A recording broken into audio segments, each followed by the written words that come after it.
सोचो तुम लोग कितने मानसिक गुलाम हो। पहली बार भारतीयों ने इस बात का आभास किया था, यार हम 3 लाख लड़ने चले आए थे सब ब्रिटेन से, बंदूक में गोली नहीं रहेगा ना, मार लाठी कपार फोड़ देंगे एक नहीं, हम छोड़ेंगे नहीं यहाँ।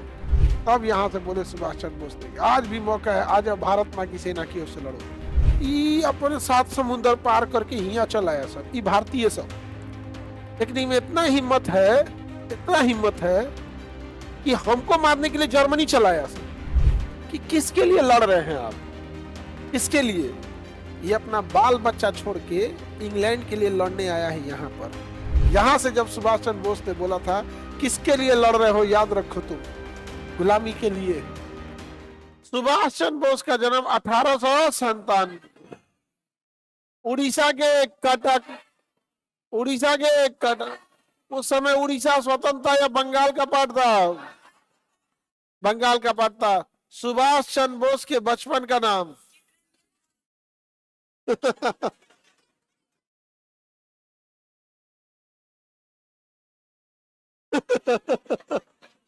चित्तरंजन दास बोलते हैं।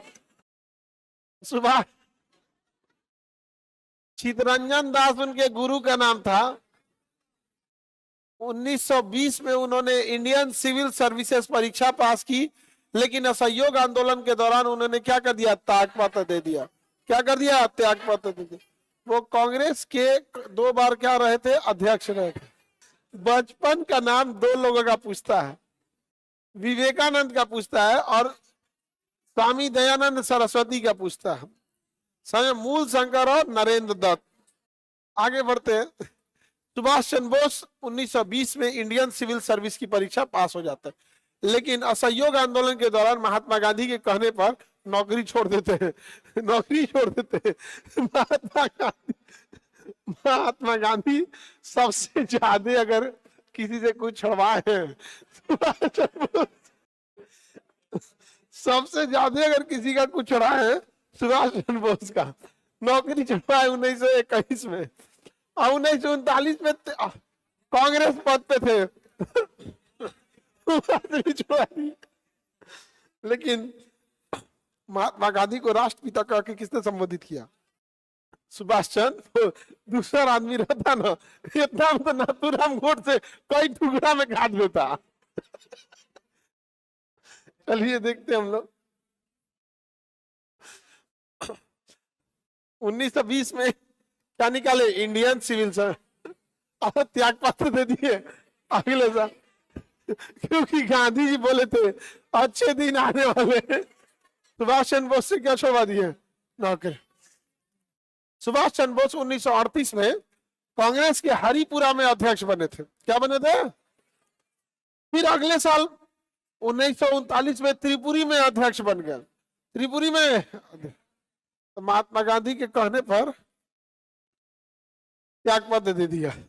गोडसे अगर नौकरी छोड़ा रहता तो आज तक नेता हल्ला करता था कि गांधी के कहने पे नौकरी छोड़ दिया। ये बात सही बोल रहा है। आज तक हल्ला करता कि चपरासी के नौकरी छोड़ दिया इनके कहने पे। लेकिन इन लोग में आपसी अंडरस्टैंडिंग बहुत अच्छी थी। सुभाष चंद्र बोस हकीकत में नरम दल में सेट भी नहीं हो पाते, नरम दल वाला आदमी नहीं था। तो बताइए, सुभाष चंद्र बोस 1938 में कहा अध्यक्ष बने? हरिपुरा। और 1939 में त्रिपुरी। कहां पे? त्रिपुरी। त्रिपुरा नहीं जी, त्रिपुरी। त्रिपुरी कहां पर? त्रिपुरी। ये मध्य प्रदेश में जगह है त्रिपुरी। मध्य प्रदेश में जबलपुर के पास एक जगह है त्रिपुरी, वहां पर अध्यक्ष बने थे। इस समय चल रहा था, जरा गौर से देखिए 1939 को ध्यान से। वो सेकेंड वर्ल्ड वॉर का समय चल रहा था। अंग्रेज सब अभी फुल फॉर्म में थे सब, और सेकेंड वर्ल्ड वॉर ज्यादा दिन चला भी नहीं था। अंग्रेजों के पास गोली बारूद की कमी नहीं थी। और गांधी जी देख के आए थे विंस्टन चर्चिल को। इस समय प्रधानमंत्री विंस्टन चर्चिल था। उसने पहले आदेश दिया मशीन गन से गोली मरवा देना, अगर कोई कुछ बोले तो। कोई कुछ बोले तो सीधा गोली मरवा देना। इसलिए महात्मा गांधी ने कहा सुभाष चंद्र बोस से कि देखिए आपको हम दोबारा इस्तीफा दिलवाने वाले हैं। सुभाष चंद्र बोस ने कहा कहां से? ये से दिलवा रहे, आप कांग्रेस का अध्यक्ष पद छोड़ दीजिए, नहीं तो पूरे पे प्रतिबंध लग जाएगा।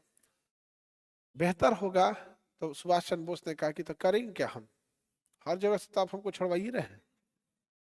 तो इन्होंने कहा कि एक अलग से कोई गरम दल बना लीजिए, आप जो मन नाम रख लीजिए। तो महात्मा गांधी के ही कहने पर सुभाष चंद्र बोस ने फॉरवर्ड ब्लॉक बनाया। फॉरवर्ड ब्लॉक बनाया और जस्ट अगले साल 1940 पे फॉरवर्ड ब्लॉक पे अंग्रेजों ने प्रतिबंध लगा के सारी संपत्ति जब्त करके सुभाष चंद्र बोस को जेल में भेज दिया। इसी वजह से सुभाष चंद्र बोस महात्मा गांधी का बहुत रिस्पेक्ट करते थे। ये आदमी पहले भाग जाता था, तो महात्मा गांधी से पूछेगे कि कैसे पहले भाग जाते थे, कि यही नहीं कि चोटन के मोहल्ला में पढ़ाई हम भी किए हैं। ये चोरवन के मोहल्ला में पढ़ाई हम भी किए हैं। और नहीं, अगर सुभाष चंद्र बोस अलग नहीं हुए रहते तो 1940 में पूरा कांग्रेस खत्म कर देता कि नहीं, खत्म कर देता। तो 1940 में भड़काऊ भाषण देने के आरोप पर इन्हें जेल हो गया और इन्होंने 1939 में छोड़ा और क्या बना लिया, फॉरवर्ड ब्लॉक। और जस्ट अगले साल क्या हो गया, जेल हो गया। और जेल से जब ये रिहा हुए तो कहां चले गए, जर्मनी। किससे जाके मिले, हिटलर। हिटलर ने इन्हें क्या बोला, नेताजी। हिटलर ने इन्हें क्या बोला, नेता। और हिटलर से कहा कि आपने भारतीय सैनिकों को पकड़ा हुआ है, तो कहा कि पकड़े हुए हैं, आया था सब मारे आया था सबको, हिटलर को कहा हमको दे दीजिए, हम इसको बैक गियर लगा के ब्रिटेन पे मार देंगे। हिटलर का कुंची समझे, अपने 7 समुद्र पार करके हिया चल आया सब, भारतीय सब। लेकिन इनमें इतना हिम्मत है कि हमको मारने के लिए जर्मनी चलाया सब, लेकिन इतना दम नहीं है कि पलट के भारत में रह के अंग्रेजों को मार दे। किस देश से आए हो यार तुम। सुभाष चंद्र बोस को बहुत बेइज्जती फील हुआ था, बहुत बेइज्जती फील हुआ था, किसी को फील होगा। और अंग्रेज, हिटलर ने एक तंज कसा था भारतीयों पे उस समय कि किसके लिए लड़ रहे हैं आप, किसके लिए। ये अपना बाल बच्चा छोड़ के इंग्लैंड के लिए लड़ने आया है यहाँ पर, अपने देश में मारने न हिम्मत नहीं है कि मार दे, ये लड़ेगा आपके लिए। सुभाष चंद्र बोस, अब गलती थी हम लोग की, 3 लाख भारतीय थे, ब्रिटेन के कहने पे लड़ रहे थे। हिम्मत देखो उनकी, मानसिक गुलामी देखो उनकी। 5000 सैनिक केवल अंग्रेजों के थे यहाँ पर, घूम के तमाचा मारते सब ना, पता नहीं मानसिक विकास नहीं ना था। आज अंग्रेज रहे सब ना, आज अंग्रेज बिहार में तो नहीं कोई अंग्रेज आ जाए आज की डेट में, मानते चले वो हम लोग को मारेगा।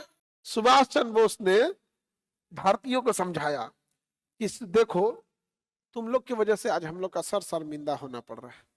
तुम भारतीय हिटलर को मारने के लिए इंग्लैंड भारत से यहां चलाया, तोरा भारत में अंग्रेज नहीं दिखा था सब। सोचो तुम लोग कितने मानसिक गुलाम हो।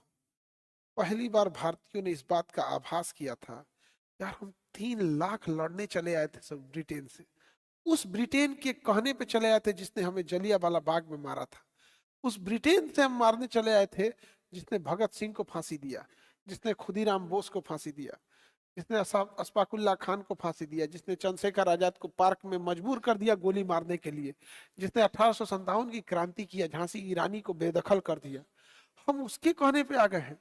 सुभाष चंद्र बोस ने कहा था कि आपने जो पाप किया है उसका कोई माफी तो है ही नहीं।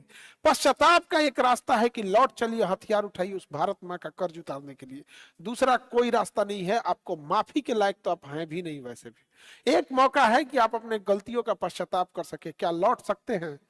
तब भारतीयों ने आभास हुआ था कि कितनी बड़ी गलती हुई है हमसे। तब भारतीयों ने कहा कि साहब बस लौटा दीजिए, बंदूक में गोली नहीं रहेगा ना, मार लाठी